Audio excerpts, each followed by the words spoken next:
Hello, this is Grant with State of the Spark. It's T-minus 5 weeks before Marissa and I have our big trip across the country.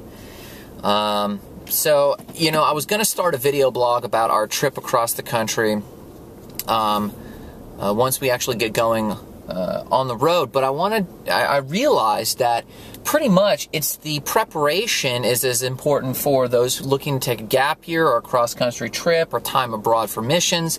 It's as important, the preparation is as important as the actual going. So I wanted to make sure that we were covering at least a little bit of some of the preparation that she and I have been doing. So today I've got a day off from work.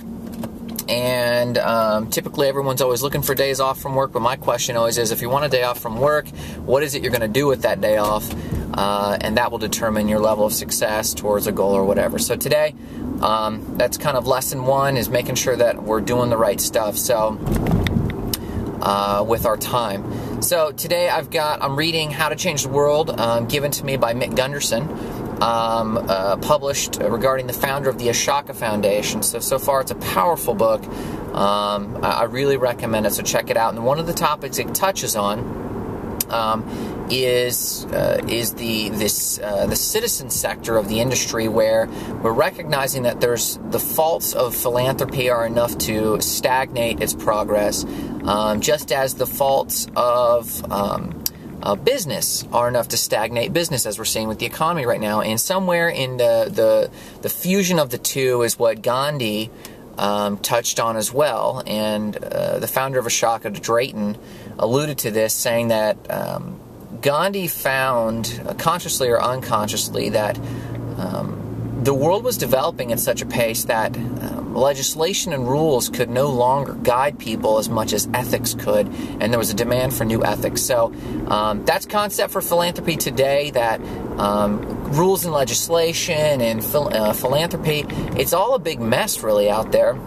But what will ultimately guide the day is this emerging philosophy of the citizen sector, those people who are doing business ethics as usual. As Marissa said today at lunch, well, really it's just reattachment to true business ethics, and that is an ethic that takes people and puts them at the forefront of the decisions we're making for business.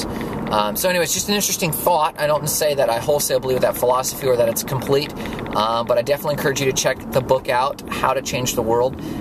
So 5 weeks out, what are we doing to prepare? Today I'm going to go home. I'm going to pack yet another box of books and make sure that we're packed as early as possible. And then I'm going to do some research today about the Dominican Republic and some of the ideas I have swirling in my head on how to kind of bring added value there and make our stay there meaningful. So that, pondering, working on some academic writing while I'm down there, and research on some of my philosophies of what works, as well as introduce an idea on how I believe that the island of Hispaniola can prosper and grow abundant at large by targeting projects and programs along the borderlands, where some of the racism is higher, but there's also a higher rate of families of both Haitian and Dominican descent. So anyway, it's just a philosophy. I'm going to do some research on that today. So again, T-minus 5 weeks to the launch of our big trip. A note on the emotions I'm feeling. I told Marissa today I'm feeling in limbo. I'm kind of feeling frustrated because I'm ready to take action on being abroad.